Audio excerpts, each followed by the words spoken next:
Olá, hoje nós vamos trazer o panorama do livro de Mateus, o primeiro evangelho do Novo Testamento. A palavra Mateus é uma palavra aramaica que significa dom de Jeová ou dádiva de Deus. Presente de Deus pode ser. O Mateus, antes de ser discípulo ou se tornar um apóstolo, Mateus era um publicano, um cobrador de impostos, trabalhava a serviço do Império Romano.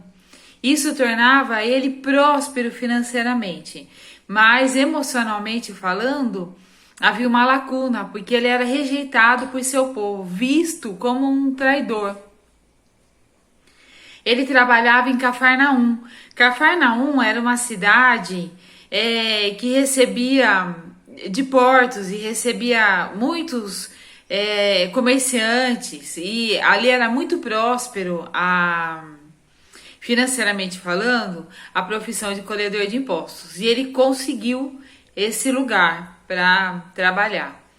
Estando ele no posto que ele trabalhava, Jesus o encontra e convida para segui-lo, o que ele faz imediatamente. Assim, Mateus se torna discípulo de Jesus e mais tarde seu apóstolo. Enquanto muitos rejeitavam Mateus por conta de suas decisões, Jesus se aproxima e contempla o seu coração. Interessante observar que Jesus o encontra, fazendo aquilo que todos desprezavam, e o convida a ter um destino diferente, o que prontamente Mateus recebe. Diante deste convite e da resposta a ele, Mateus, antes que era tristeza para o seu povo, se torna alguém que proclama as boas novas a seus patrícios. Seu destino e condições emocionais mudam drasticamente. Jesus devolveu a sua dignidade e floresceu nele a sua honestidade, fazendo dele um exemplo, alguém que inspira, alguém que abençoa. A conversão de Mateus traz esperança para os perdidos de sua época. Ele conduz os seus amigos e antigos companheiros de profissão até Jesus, dando a eles a mesma oportunidade que ele recebeu tão graciosamente. Uma das primeiras coisas que Mateus faz é um banquete, convidando Jesus e os seus então seguidores. E para esse banquete ele convida também os seus antigos amigos e os seus antigos companheiros de profissão, né? Os publicanos. E foi nesse banquete que Jesus diz aquela frase tão famosa dele, né? Que ele tenha vindo para os doentes e não para os sãos. Porque os fariseus ficam indignados que ele tivesse aceitado o convite de um publicano para uma refeição. Mas quero lembrar aqui que Mateus era judeu e, portanto, o chamado de Jesus revela no coração de Mateus um temor e um amor que transformou a vida dele e das pessoas ao seu redor. O livro de Mateus é escrito entre os anos 50 e 100 depois de Cristo. E ele era destinado para os cristãos de origem judaica, que agora estavam vivendo uma época de transição. Por quê? Porque Jesus Cristo havia vindo, o Messias prometido havia vindo, e ele cumpriu a antiga aliança, o Antigo Testamento. Ele cumpriu tudo aquilo que havia na antiga aliança e inaugurou a nova aliança. Então, agora,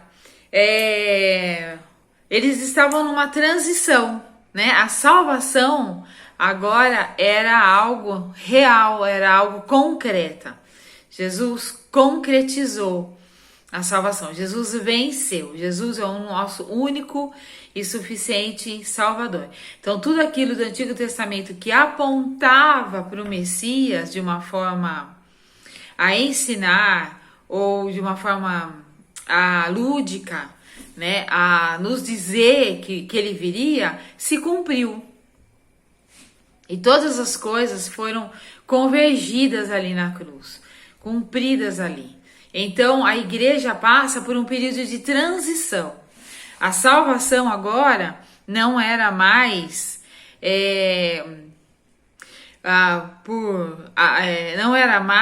por praticar um ritual que significava que a pessoa confiava em Deus e esperava o Messias.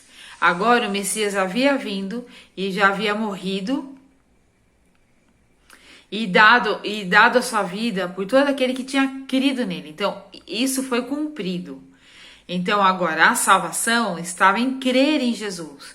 E Mateus, depois da morte, ressurreição e ascensão de Jesus, a igreja primitiva começa a passar por essa transição. Alguns judeus não aceitam essa transição, não aceitam Jesus Cristo como Messias, não aceitam que Jesus Cristo era o Filho de Deus. A vinda do Messias, portanto, trouxe um divisor de águas. Enquanto alguns creram nele, outros o rejeitaram.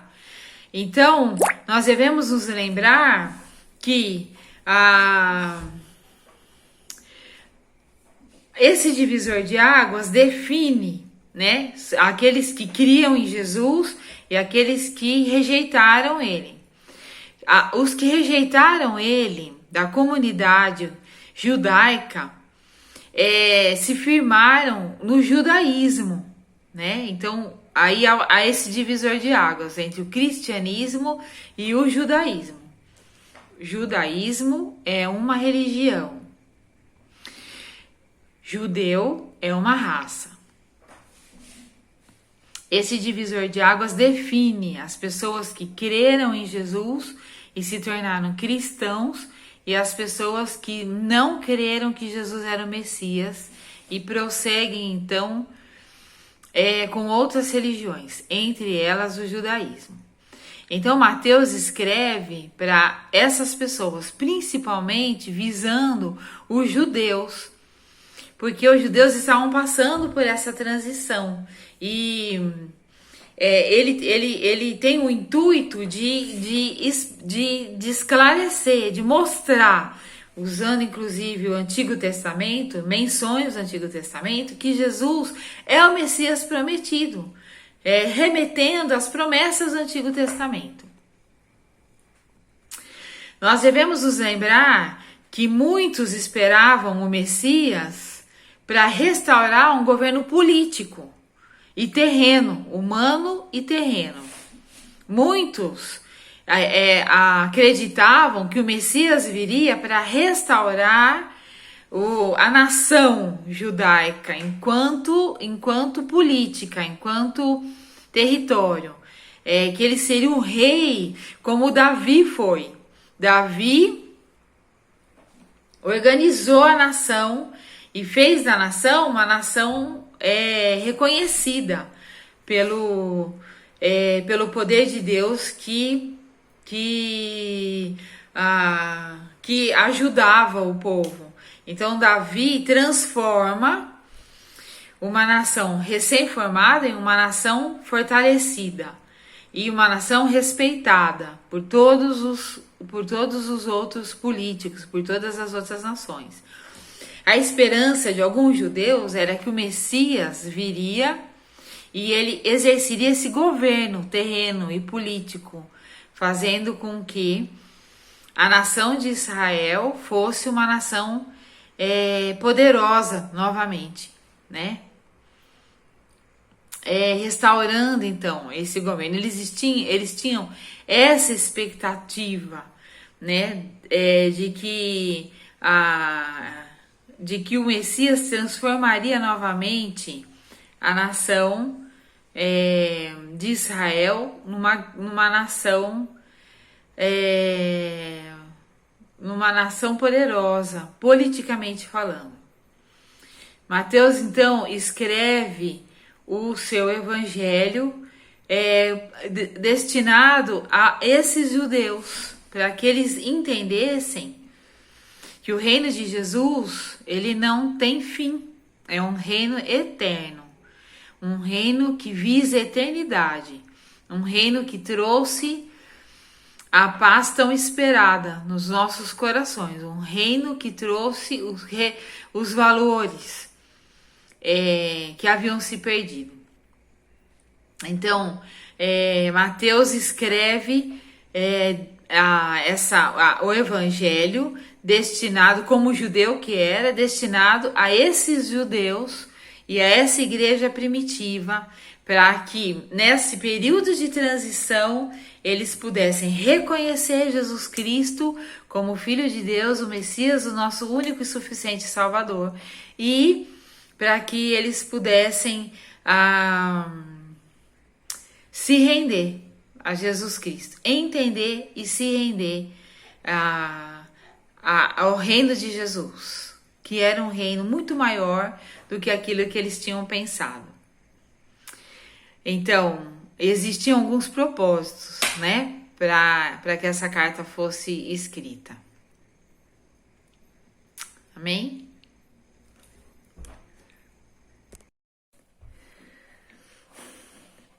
Mateus, então, escreve esse evangelho com alguns propósitos. Convencer os judeus não cristãos sobre a verdade do cristianismo.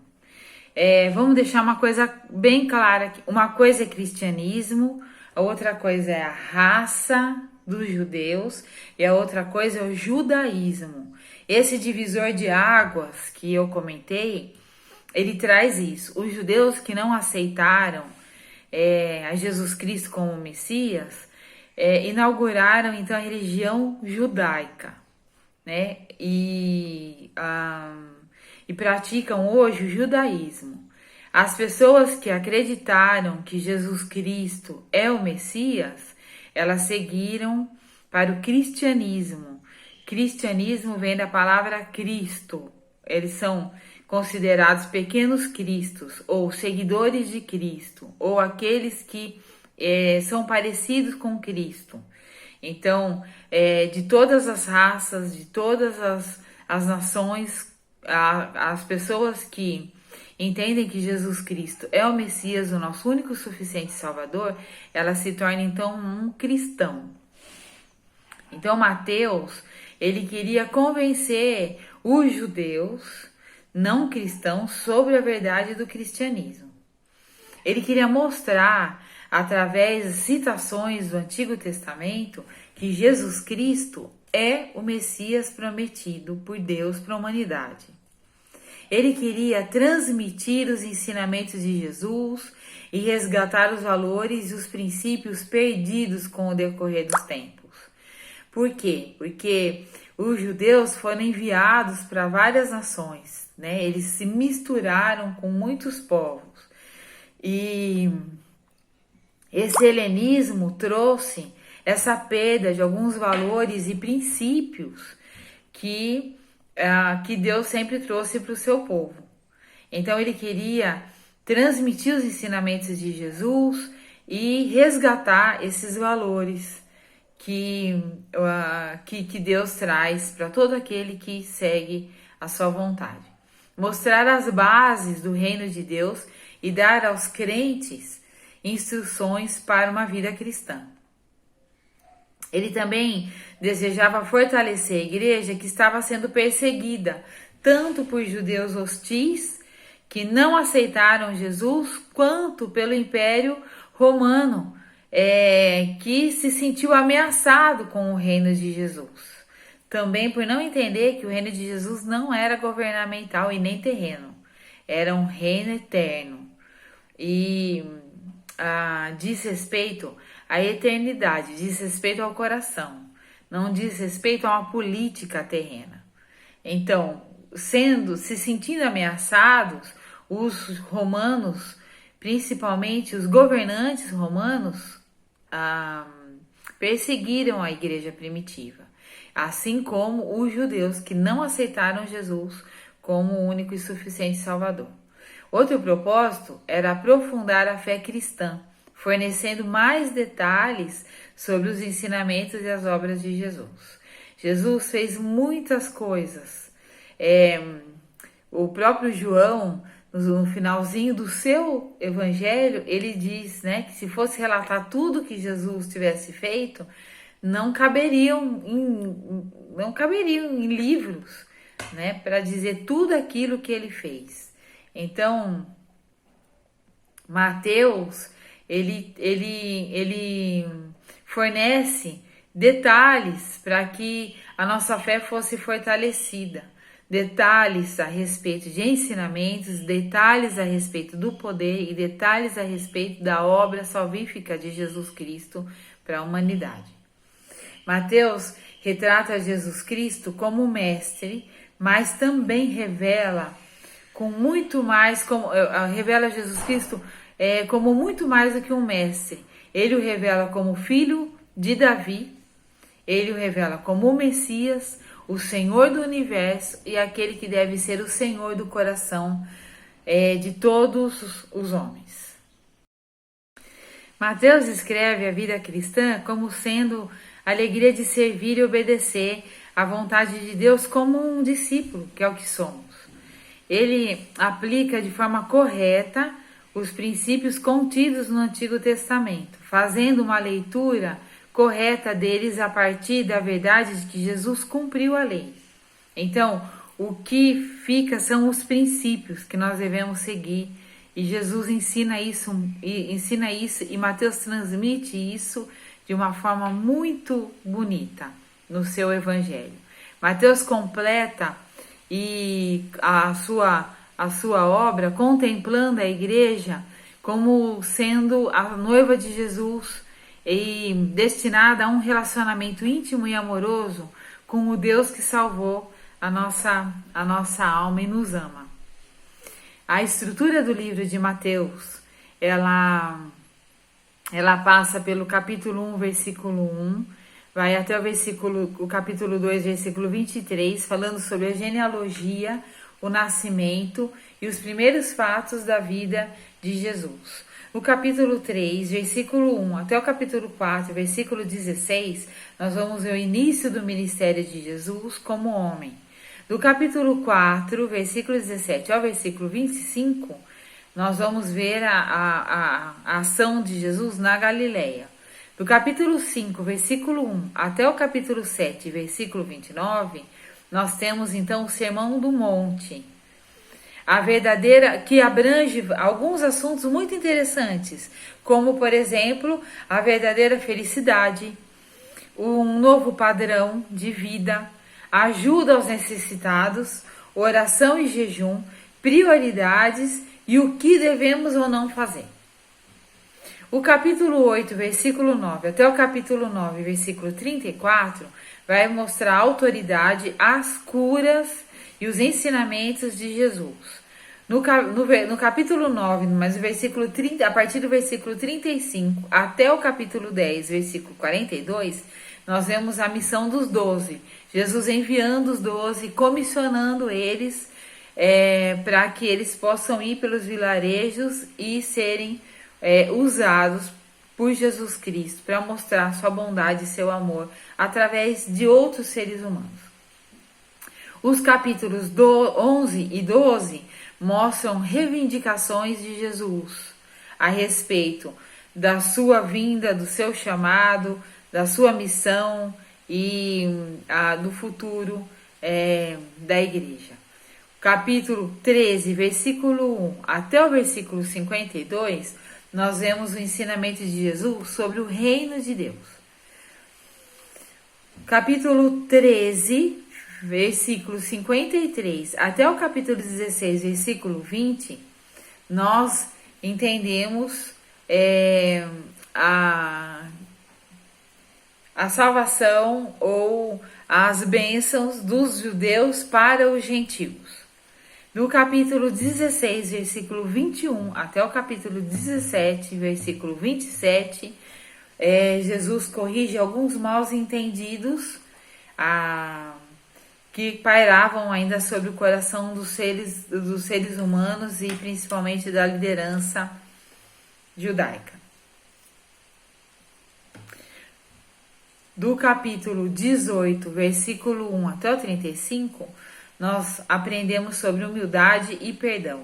Do capítulo 19, versículo 1, até o capítulo 22, versículo 46, nós vamos ver discipulado autêntico e condenação severa para aqueles que não entendem, não aceitam a Jesus Cristo como Salvador.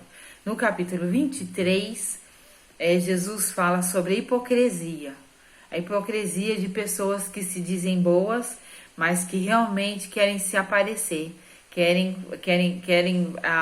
visam vanglória e não realmente o benefício dos outros seres humanos. Capítulos 24 e 25 fala sobre o final dos tempos e o retorno de Jesus. É uma porção escatológica no livro e Evangelho de Mateus. Capítulos 26 e 27 fala sobre os últimos dias de Jesus como homem, e o capítulo 28 relata sobre o túmulo vazio, a verdade a respeito da ressurreição de Jesus Cristo. Não uma ressurreição como a de Lázaro, como uma pessoa que ressuscita, mas depois volta a morrer, mas uma ressurreição que glorifica o corpo e que é uma ressurreição para a eternidade, uma ressurreição daqueles que morrem, ressuscitam para não morrer mais. Essa foi a ressurreição que Jesus Cristo viveu por nós. O livro de Mateus é um livro que fala de boas novas da vinda de Jesus, que traz esperança e paz para pessoas que se encontravam perdidas e que querem um destino seguro ao lado dele. Traz as profecias do Antigo Testamento, traz os ensinos de Jesus e traz uma perspectiva eterna para a nossa vida. Deus abençoe a sua vida no estudo e na leitura do livro de Mateus.